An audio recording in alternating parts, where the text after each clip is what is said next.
निर्गमन अध्याय 12।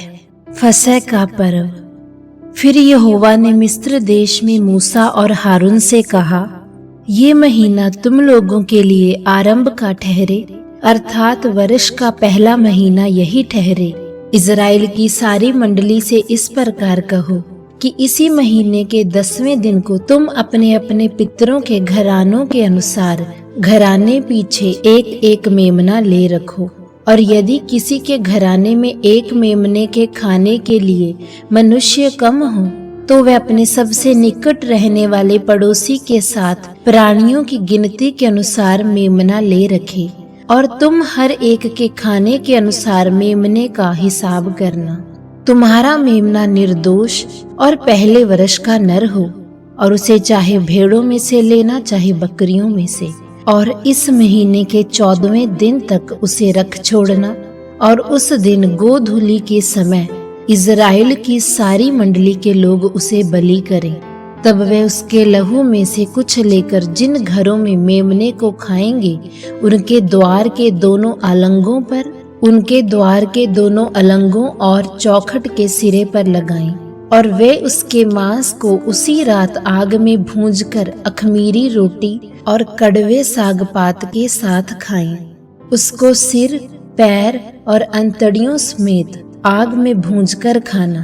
कच्चा या जल में कुछ भी पकाकर ना खाना। और उसमें से कुछ भी सवेरे तक ना रहने देना। और यदि कुछ सवेरे तक रह भी जाए तो उसे आग में जला देना। और उसके खाने की विधि ये है, कमर बांधे, पाँव में जूती पहने और हाथ में लाठी लिए हुए उसे फुर्ती से खाना। वह तो यहोवा का पर्व होगा, क्योंकि उस रात को मैं मिस्र देश के बीच में होकर जाऊंगा और मिस्र देश के क्या मनुष्य क्या पशु सबके पहलोठों को मारूंगा। और मिस्र के सारे देवताओं को भी मैं दंड दूंगा। मैं तो यहोवा हूँ। और जिन घरों में तुम रहोगे उन पर वह लहू तुम्हारे निमित्त चिन्ह ठहरेगा, अर्थात मैं उस लहू को देखकर तुमको छोड़ जाऊंगा। और जब मैं मिस्र देश के लोगों को मारूंगा, तब वह विपत्ति तुम पर ना पड़ेगी और तुम नाश ना होगे। और वह दिन तुमको स्मरण दिलाने वाला ठहरेगा, और तुम उसको यहोवा के लिए पर्व करके मानना। वह दिन तुम्हारी पीढ़ियों में सदा की विधि जानकर पर्व माना जाए। अखमीरी रोटी। 7 दिन तक अखमीरी रोटी खाया करना।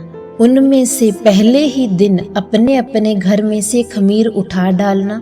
वरन जो कोई पहले दिन से लेकर 7वें दिन तक कोई खमीरी वस्तु खाए, वह प्राणी इज़राइलियों में से नाश किया जाए। और पहले दिन एक पवित्र सभा और 7वें दिन भी एक पवित्र सभा करना। उन दोनों दिनों में कोई काम ना किया जाए, केवल जिस प्राणी का जो खाना हो उसके काम करने की आज्ञा है। इसीलिए तुम बिना खमीर की रोटी का पर्व मानना, क्योंकि उसी दिन मानो मैंने तुमको दल दल करके मिस्र देश से निकाला है। इस कारण वह दिन तुम्हारी पीढ़ियों में सदा की विधि जानकर माना जाए। पहले महीने के 14वें दिन की संध्या से लेकर 21वें दिन की संध्या तक तुम अखमीरी रोटी खाया करना। 7 दिन तक तुम्हारे घरों में कुछ भी खमीर ना रहे। वरन जो कोई किसी खमीरी वस्तु को खाए, चाहे वह देशी हो चाहे परदेशी, वह प्राणी इज़राइलियों की मंडली से नाश किया जाए। कोई खमीरी वस्तु ना खाना। अपने सब घरों में बिना खमीर की रोटी खाया करना। प्रथम फसह का पर्व। तब मूसा ने इज़राइल के सब पुरनियों को बुलाकर कहा, तुम अपने अपने कुल के अनुसार एक एक मेमना अलग कर रखो और फसह का पशु बलि करना। और उसका लहू जो तसले में होगा, उसमें जूफा का एक गुच्छा डुबाकर उसी तसले में के लहू से द्वार के चौखट के सिरे और दोनों अलंगों पर कुछ लगाना। और भोर तक तुम में से कोई घर से बाहर ना निकले, क्योंकि यहोवा देश के बीच होकर मिस्रियों को मारता जाएगा। इसीलिए जहाँ जहाँ वह चौखट के सिरे और दोनों अलंगों पर उस लहू को देखेगा, वहाँ वहाँ वह उस द्वार को छोड़ जाएगा और नाश करने वाले को तुम्हारे घरों में मारने के लिए ना जाने देगा। फिर तुम इस विधि को अपने और अपने वंश के लिए सदा की विधि जानकर माना करो। जब तुम उस देश में जिसे यहोवा अपने कहने के अनुसार तुमको देगा प्रवेश करो, तब वह काम किया करना। और जब तुम्हारे बाल बच्चे तुमसे पूछें, इस काम से तुम्हारा क्या मतलब है, तब तुम उनको ये उत्तर देना, यहोवा ने जो मिस्रियों को मारने के समय मिस्र में रहने वाले हम इज़राइलियों के घरों को छोड़कर हमारे घरों को बचाया, इसी कारण उसके फसह का ये बलिदान किया जाता है। तब लोगों ने सिर झुकाकर दंडवत किया और इज़राइलियों ने जाकर जो आज्ञा यहोवा ने मूसा और हारून को दी थी उसी के अनुसार किया। पहलौठों की मृत्यु। और ऐसा हुआ कि आधी रात को यहोवा ने मिस्र देश में सिंहासन पर विराजने वाले फिरौन से लेकर गड्ढे में पड़े हुए बंधुए तक सबके पहलोठों को वरन पशुओं तक के सब पहलोठों को मार डाला।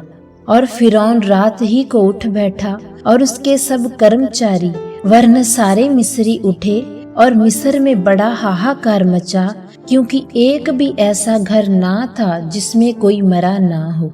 तब फिरौन ने रात ही रात में मूसा और हारून को बुलवाकर कहा, तुम इज़राइलियों समेत मेरी प्रजा के बीच से निकल जाओ और अपने कहने के अनुसार जाकर अपने यहोवा की उपासना करो। अपने कहने के अनुसार अपनी भेड़ बकरियों और गाय बैलों को साथ ले जाओ और मुझे आशीर्वाद दे जाओ। और मिस्री जो कहते थे कि हम तो सब मर मिटे हैं, उन्होंने इज़राइली लोगों पर दबाव डालकर कहा, देश से झटपट निकल जाओ। तब उन्होंने अपने गुंदे गुंदाए आटे को बिना खमीर दिए ही कठौतियों समेत कपड़ों में बांध के अपने अपने कंधों पर डाल लिया। और इज़राइलियों ने मूसा के कहने के अनुसार मिस्रियों से सोने चांदी के गहने और वस्त्र मांग लिए। और यहोवा ने मिस्रियों को अपनी प्रजा के लोगों पर ऐसा दयालु किया कि उन्होंने जो जो मांगा वह सब उनको दिया। इस प्रकार इज़राइलियों ने मिस्रियों को लूट लिया।